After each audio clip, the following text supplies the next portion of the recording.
কল্যাণবাবুর দলটা কিভাবে রয়েছে? কল্যাণবাবুর দলের বেশিরভাগ নেতা নেত্রী তো বেঁচে আছে অমিত শাহর পা ধরে। কেউ বিজেপিতে গিয়ে ধরে আছে, প্রাক্তন তৃণমূলী, আর কারো তৃণমূলেতে আছে।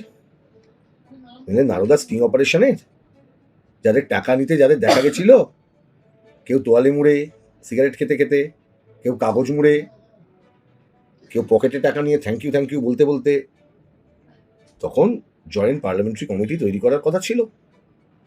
তখন ওখানে দাঁড়িয়ে এথিক্স কমিটি তৈরি করার কথা ছিল। এথিক্স কমিটির চেয়ারম্যান কে ছিলেন? লালকৃষ্ণ আদবানি, মমতার আদবানিজি।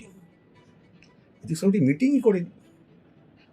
আবার 21 সালে যখন বিধানসভা ভোট হয়ে গেল, একদিন সকাল সকাল দেখলাম ওই 5টা-6টা মন্ত্রীকে তুলে আনলো।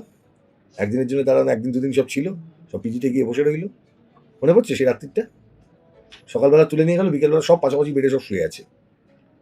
Munch of jokers, belongs to Trinamool Congress. একটা শব্দ শুনতাম আমরা ছোটবেলায়, কি শুনতাম বলো দেখিনি? একটা শব্দ শুনতাম, সেটা হচ্ছে কুলাঙ্গার।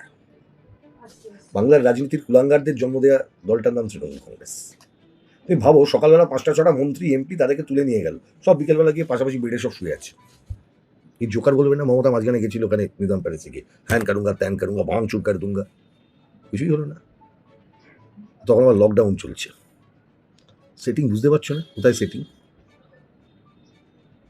শুভেন্দু অধিকারী যতদিন তৃণমূলে ছিল ওই ভিডিওটাও আসতো, কাগজে মুড়ে টাকা দিচ্ছে।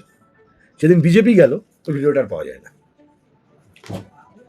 তাই জন্য আমি বললো, কল্যাণ বন্দ্যোপাধ্যায়ের দলের কেউ বিজেপিতে গিয়ে অমিত শাহর পা ধরে বেঁচে আছে, কল্যাণ বন্দ্যোপাধ্যায়ের দলের কেউ তৃণমূলের থেকে অমিত শাহর পা ধরে বেঁচে আছে।